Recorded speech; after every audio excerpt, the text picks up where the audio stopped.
ನಿನ್ನೆಯ ಬಿಹಾರ ರಾಜ್ಯದ ಚುನಾವಣೆಯ ಫಲಿತಾಂಶ ಬಿಜೆಪಿ ಜೆಡಿಯು ಎನ್ಡಿಎ ಕೂಟ ಪ್ರಚಂಡ ಜಯಬೇರಿಯನ್ನ ಬಾರಿಸಿರುವಂಥದ್ದು.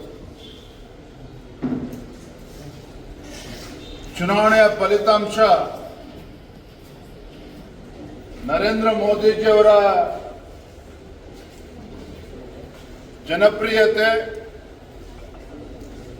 ಬಿಹಾರ ರಾಜ್ಯದ ಮುಖ್ಯಮಂತ್ರಿಗಳು ನಿತೀಶ್ ಕುಮಾರ್ ಅವರ ಅಭಿವೃದ್ಧಿ ಕೆಲಸ ಕಾರ್ಯಗಳು ಇವೆಲ್ಲವನ್ನು ನೋಡಿ ಬಿಹಾರ ರಾಜ್ಯದ ಮತದಾರರು ಮತ್ತೊಮ್ಮೆ ಎನ್ಡಿಎ ಕೂಟಕ್ಕೆ ಆಶೀರ್ವಾದವನ್ನು ಮಾಡಿದ್ದಾರೆ.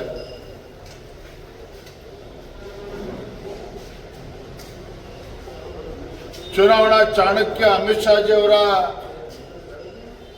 ಒಂದು ಸ್ಟ್ರಾಟಜಿ, ರಾಷ್ಟ್ರೀಯ ಅಧ್ಯಕ್ಷ ನಡ್ಡಾಜಿ ಅವರ ನೇತೃತ್ವ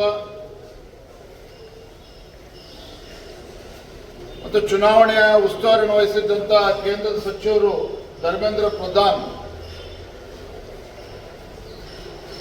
ಮತ್ತೆ ಬಿಜೆಪಿ ಜೆಡಿಯು ನಮ್ಮ ಎನ್ಡಿಎ ಪಕ್ಷದ ಕಾರ್ಯಕರ್ತರ ಪರಿಶ್ರಮ ಇದೆಲ್ಲದರ ಪರಿಣಾಮವಾಗಿ ಒಂದು ಐತಿಹಾಸಿಕ ಗೆಲುವು ದಾಖಲಾಗಿದೆ. ರಾಹುಲ್ ಗಾಂಧಿ ಅವರು ವೋಟ್ ಚೋರಿ ಅಂತ ಹೇಳ್ಕೊಂಡು ಬಿಹಾರ ಚುನಾವಣೆ ಮುಗಿಯೋವರೆಗೂ ಸಹ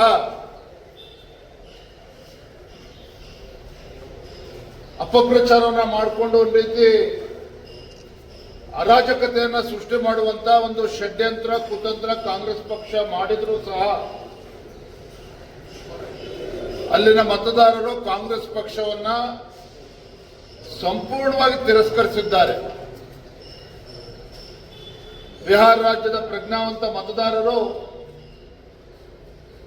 ಏನೇ ಹಿಂದಿನ ಲಾಲು ರಾಬ್ರಿ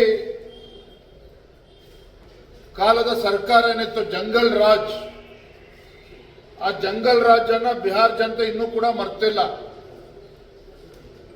ಹಾಗಾಗಿ ಅಲ್ಲಿರುವ ಪ್ರಜ್ಞಾವಂತ ಮತದಾರರು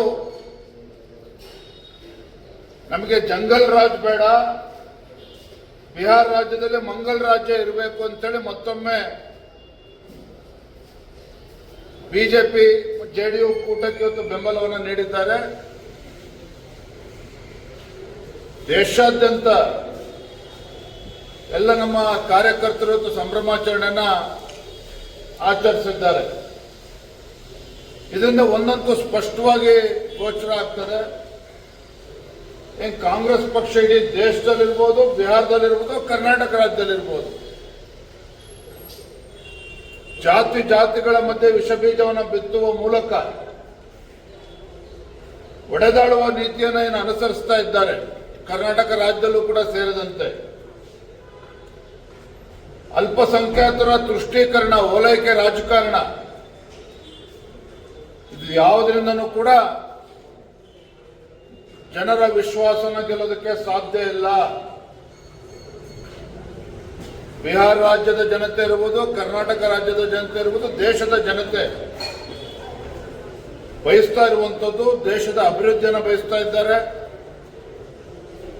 ನರೇಂದ್ರ ಮೋದಿಜಿ ನಾಯಕತ್ವದ ಬಗ್ಗೆ ಸಂಪೂರ್ಣವಾದ ವಿಶ್ವಾಸವನ್ನ, ಬೆಂಬಲವನ್ನು ನೀಡಿದ್ದಾರೆ.